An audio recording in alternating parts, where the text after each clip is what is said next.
14 देखि 25 वर्ष त्यो उमेर हामी जे चाहन्छौँ त्यही गर्न सक्छौँ, हामी जो चाहन्छौँ त्यही बन्न सक्छौँ। तर केही गल्तीका कारण हामी अलिकता पछाडि छाडिन्छौँ।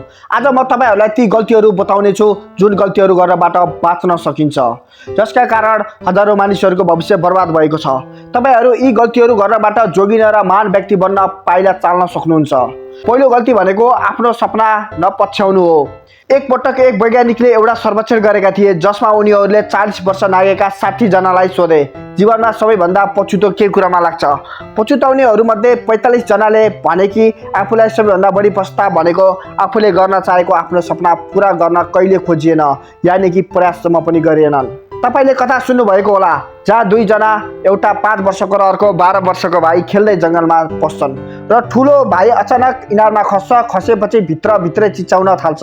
त्यहाँ रहेको कान्छो भाइले चर्को स्वरमा सहयोगको लागि चिच्याउँछ। वरपर कोही हुँदैनन्। केही विकल्प नपाएपछि कान्छो भाइले डोरीले बाँधिएको बाल्टिन इनारमा फाल्छ र दाइलाई अथवा 12 वर्षको बालकलाई इनारबाट बाहिर निकाल्छ। र जब दुवैजना गाउँ गएर परिवारका सदस्यलाई यो सबै भने त्यहाँ कसैले पत्ताएनन्, किनकि 5 वर्षको बच्चाले 12 वर्षको बच्चालाई तानेर कसरी निकाल्न सक्छ। गाउँको सबैभन्दा बुद्धिमान व्यक्तिले उसको कुरा भने पत्ताउँछ। सबैले बुद्धिमान व्यक्तिलाई सोध्छन् कि बच्चामा यति बल कहाँबाट आयो। त्यसपछि उसले भन्छ, बच्चाले यो गर्न सक्छ, यो गर्न सक्दैन भनेर बताउने वरपर कोही नभएको कारणले बच्चाले यो काम सजिलै सकेको हो। यदि तपाईहरूले पनि यो गर्न सक्दिन भन्ने मस्तिष्कबाट हटाएर आजैबाट आफ्नो सपनाको पछाडि दौडन थाल्नुभयो भने अवश्य पनि पूरा हुन्छ। यदि त्यसो गरेनौ भने भविष्यमा धेरै पछुताउनु पर्नेछ, किनकि यो समय फेरि कहिल्यै फर्केर आउँदैन। नम्बर 2 हो साथीहरू, नम्बर 2 मा याद गर्नुहोस्, हो मानिसहरूले उसलाई मात्र सताउँछन् जसलाई उनीहरू आफूभन्दा कमजोर ठान्छन्। त्यसैले आफ्नो छवि अरूभन्दा फरक बनाउनुहोस्, आफूलाई बलियो बनाउनुहोस्। मानिसले मानिसको अगाडि उस्तै व्यवहार गर्छन् जस्तो तपाईको छवि छ। त्यसैले तपाईको छविलाई बलियो बनाउनुहोस् ताकि कसैले तपाईलाई अपमान गर्नु अघि 10 पटक सोच्नु परोस्। यदि कसैले तपाईको बारम्बार अपमान गर्छ भने सामना गर्नुहोस्। हो साथीहरू, यदि कसैले तपाईको बारम्बार अपमान गर्छ, तपाईलाई गिराउँछ भने त्यसको सामना गर्नुहोस्। तेस्रो नम्बरमा अवसर गुमाउनु। अहिले तपाई यो भिडियो युट्युबमा हेर्दै हुनुहुन्छ र युट्युब आफै गुगल र फेसबुकको उत्पादक हो, जुन तपाई सबैलाई थाहा छ। यो गुगल जस्तै सर्च इन्जिन हो। कसलाई थाहा छ, सन् 1998 मा गुगलले याहुलाई $1 मिलियन मा गुगल किन्न अफर दिएको थियो, तर याहुले मानेन।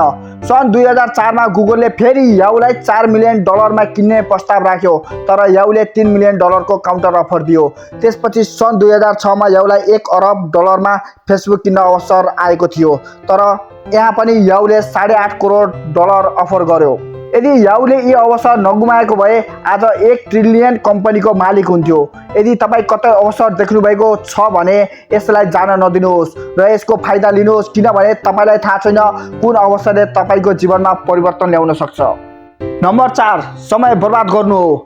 तपाईको 18 देखि 25 वर्षसम्मको अवधिलाई हेर्नुभयो भने यो समय जीवनको महत्त्वपूर्ण समय हो।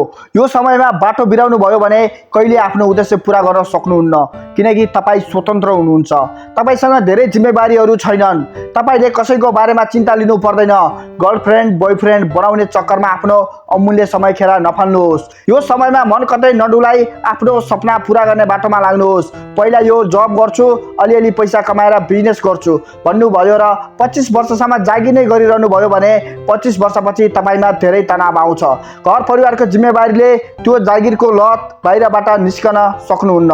त्यसैले सुरुबाट नै आफ्नो सपनाको पछि लाग्नुहोस्, यानि कि 25 वर्षसम्ममा आफ्नै साम्राज्यको जग बनाउनुहोस् र कमाई सुरु होस्, जुन कमाईले तपाईको जिम्मेवारी पनि वहन गर्न सक्छ।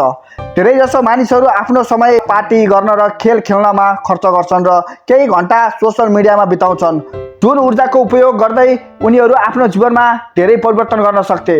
5औं गल्ती भनेको आफूलाई अरूभन्दा कमजोर सम्झनु हो। हामी धेरै ज्ञान भएको शक्तिशाली र प्रतिभाशाली व्यक्ति देख्छौँ, अरू हामी भन्दा धेरै शक्तिशाली छन् भन्ने सोच्छौँ, साथसाथै हामी उनीहरूभन्दा धेरै कमजोर छौँ भन्ने सोच्छौँ।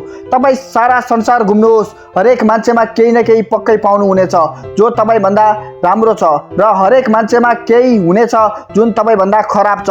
तपाईँ सबै कुरामा राम्रो हुनु आवश्यक छैन। सोच्नुहोस् त एकपटक यदि सन्दीप लामिछाने क्रिकेटमा सफल छ तर उसलाई तपाईँले जानेको अर्को काम गर्न पठाउने हो भने ऊ असफल हुन सक्छ। त्यसैले तपाईँलाई कुन कुरामा रुचि छ जान्नुहोस् र त्यसलाई फलो गर्नुहोस्। यदि तपाईँलाई थाहा छैन तपाईँमा के कुराको रुचि छ र जान्न चाहनुहुन्छ भने कमेन्ट गर्नुहोस्, अर्को भिडियो लिएर आउनेछु। अब सुरु गरौँ अघिकै शीर्षकमा।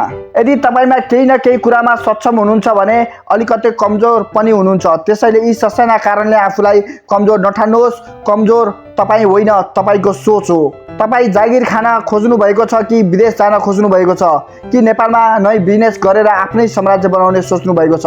म तपाईँको सबैभन्दा मिल्ने साथी हुँ। कृपया कमेन्ट बक्समा भन्नुहोस्। तपाईँको विचारको राम्रो पक्ष र गलत पक्षमा छलफल गरौँ र अरू धेरै उपयोगी भिडियोहरू हेर्न यो च्यानललाई सब्स्क्राइब गर्नुहोस्। अर्को भिडियोमा भेट्नेछु। धन्यवाद। जय नेपाल, जय युवा।